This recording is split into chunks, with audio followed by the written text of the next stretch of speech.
tout le Parlement, le palais présidentiel, tout ça est au bas du rocher. C'est une ville nouvelle, mais où il y a déjà une assez grande symbolique. C'est une ville intéressante à visiter. Bon, nous étions dans un hôtel Sheraton et nous avions une conférence internationale sur la paix organisée par la Fédération pour la paix universelle. Donc, nous avions des hôtesses qui nous guidaient pour tous nos travaux. Il y avait des délégations importantes. Ça, c'est 3 personnalités congolaises, dont le vice-président du Sénat du Congo. Enfin, ça, c'est plutôt une délégation politique, je dirais. Ça, c'est notre hôtel. Les images sont un petit peu décousues. Alors là, justement, tout à l'heure, Guillaume parlait de son papa missionnaire. Les 2 dames que vous voyez dans le fond, la Catherine et Hannah, sont parties missionnaires en Afrique quand elles avaient 19 ans. Et donc, leurs enfants sont nés là-bas et elles revenaient en Afrique. Pour les 2, ça faisait très longtemps qu'elles n'étaient pas revenues. Et c'est vrai que je les enviais parce que vraiment, elles sont totalement à l'aise quand elles reviennent en Afrique. Elles ont des réflexes que moi, je ne peux pas avoir parce que je n'ai pas beaucoup vécu en Afrique. Pardon, excusez-moi. Donc voilà, c'était le thème de la... attendez une seconde. Oui, vers une ère de paix universelle en Afrique et dans le monde. Conférence internationale de dirigeants. Alors, dans nos conférences, il y a toujours un peu le même profil de personnes. Il y a des politiques, beaucoup de personnalités religieuses de différents bords. Les problématiques féminines sont aussi souvent présentes. Donc c'est un peu toujours les mêmes thèmes qui reviennent, mais cette fois-ci appliqués au contexte africain. C'était la première fois que la Fédération pour la paix universelle faisait un programme d'aussi haut niveau dans un pays africain. Et c'est pas facile en Afrique, tout ce qui est logistique, c'est très très difficile. Autant pour aller faire une conférence en Europe ou aux États-Unis, il n'y a pas de problème. Mais en Afrique, pour aller d'un pays à un autre, c'est très compliqué. Il y avait des gens qui venaient de pays proches, mais pour arriver dans cette capitale, ils doivent faire 3 ou 4 escales. Il y a des gens qui sont venus en bus ou en voiture, et là où ça prendrait 1 jour en Europe, il leur faut 2 ou 3 jours. Certains sont venus en prenant des risques, parce que je vous ai parlé d'une ville du pays où il y avait des troubles très forts, et les gens qui venaient du Tchad, par exemple, ils devaient passer par cette ville. Donc c'est quand même... je pense que les gens ont pris certains risques pour venir à ce programme.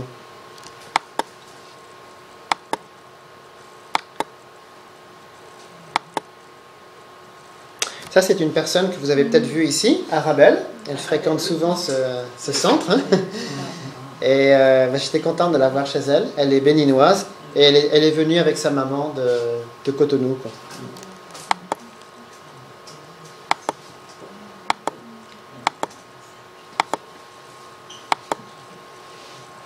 Les photos sont un peu dans tous les sens, hein, excusez-moi.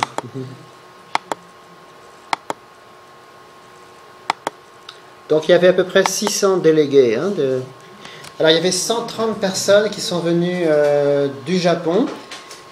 Une chose qu'on ne connaît pas assez, c'est que le Japon, contrairement à ce qu'on pourrait croire, est un pays extrêmement généreux sur le plan de la coopération. C'est parce que après la Deuxième Guerre mondiale, et sous l'inspiration de MacArthur d'ailleurs, les Japonais ont inscrit la volonté de paix dans leur constitution. Et ils n'ont pas voulu que ça soit simplement cosmétique. Je pense qu'ils ont eu du remords, plus ou moins, pour les exactions de la Deuxième Guerre mondiale, une culpabilité, je crois. Et à un moment donné, les Japonais se sont demandé, mais alors, qu'est-ce que l'on peut faire pour la paix? Et c'est l'un des pays les plus généreux. Alors, en termes d'aide publique, mais il y a aussi beaucoup de Japonais qui, à titre privé, donnent de l'argent pour le tiers-monde. Et l'aide japonaise est souvent appréciée en Afrique, parce que ils ont des programmes qui sont relativement mieux adaptés aux cultures locales que les programmes occidentaux. En général, et ça j'ai pu le remarquer au Laos, un pays où je suis allé, ils impliquent beaucoup plus les Africains dans leur programme. Ils en font des cadres de leurs ONG. Ils essayent vraiment de travailler sur une base, à mon avis, plus saine. Hein. Ils sont plus présents en Afrique de l'Est, du reste. Hein. Il n'y a pas tellement de Japonais en Afrique de l'Ouest. Mais c'est intéressant de comprendre que ce pays qui n'a aucune relation avec historique avec le continent africain apporte une aide qui est bienvenue quand même. D'Europe, on était plus de 100 aussi. Ben, on voit Jacques là, avec une délégation d'Eurasie. Tu nous en parleras tout à l'heure. Hein. Voilà.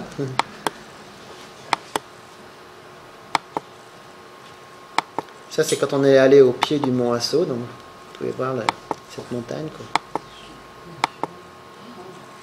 Et ça, c'est la cathédrale œcuménique. Donc. Quand on y est allé, il n'y avait pas de service. Hein.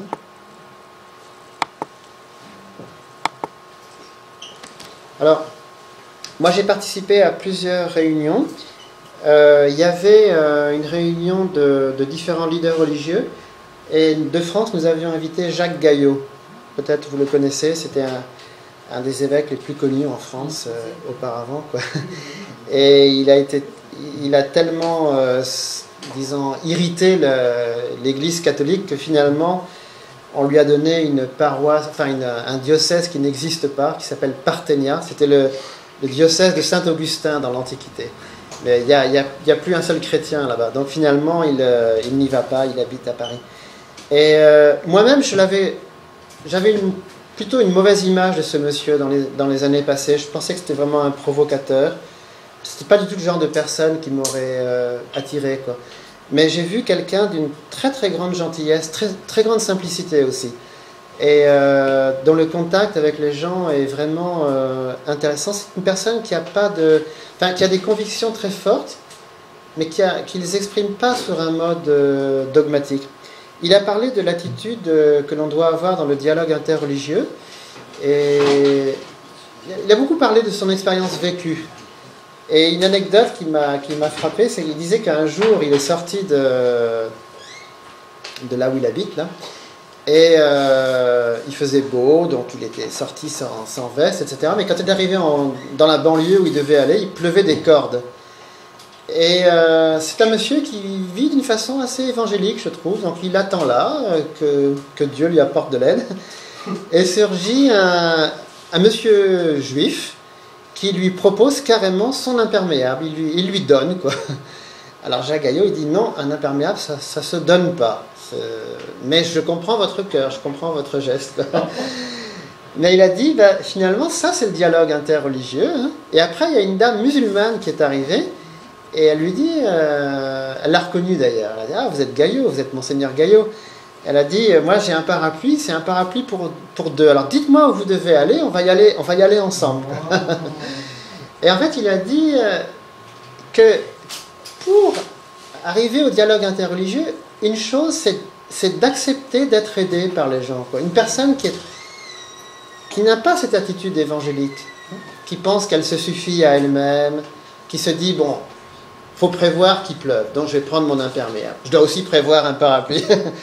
Il a dit, une personne qui se prépare trop dans la vie, elle peut manquer des occasions. Donc il part un petit peu comme ça. Et il a des anecdotes finalement qui le marquent.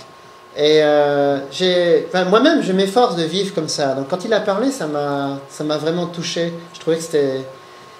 Quand on vit comme ça, la vie est plus intéressante à mon avis.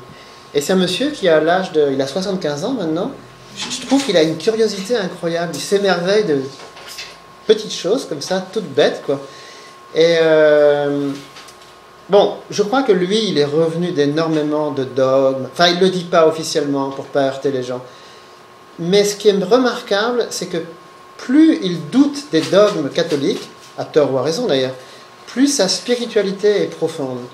Il m'a dit qu'actuellement, rien n'est plus important pour lui que de prier, d'avoir une vie intérieure. Il dit, je suis revenu de tout. Tout ce que j'ai pu enseigner, la théologie, tout ça, je ne sais pas du tout ce qui est vrai. Mais finalement, il me dit, ma relation avec Dieu devient de plus en plus évidente. Je sens vraiment Dieu dans ma vie. Ça m'a quand même beaucoup touché, quoi, ce rayonnement intérieur. Je dis, mais alors, finalement, quand les médias vous ont dépeint comme un trouble-fête, un casse-pied, etc., il me dit, oui, les journalistes, ils aiment ça. Mais il dit, mais personne ne m'a interrogé sur ma vie intérieure. Les gens ne m'ont jamais demandé comment je prie. Mais moi, j'aimerais bien en parler, mais les journalistes, ils s'en fichent complètement. Ce qu'ils veulent savoir, c'est qu'est-ce que je pense des sans-papiers, des causes comme ça. Il dit, oui, bien sûr, ça, j'ai cette image-là, on m'a collé ça, quoi. Il dit, mais vous savez, moi, je lis l'Évangile, je prie. Il m'a cité ses lectures. Alors lui, c'est vraiment, il aime les mystiques, les choses comme ça, quoi. Il dit, mais les médias, ça ne les intéresse pas, quoi. Et en fait, il était content dans cette réunion parce qu'il sentait vraiment cette spiritualité, je pense. Aussi, ce qui était très frappant, c'est qu'on lui a demandé la veille de parler. Et je pense qu'il y a beaucoup de gens qui l'auraient mal pris. Hein. Ils auraient dit, attendez, vous me demandez à moi, Gaillot, ça va pas, non?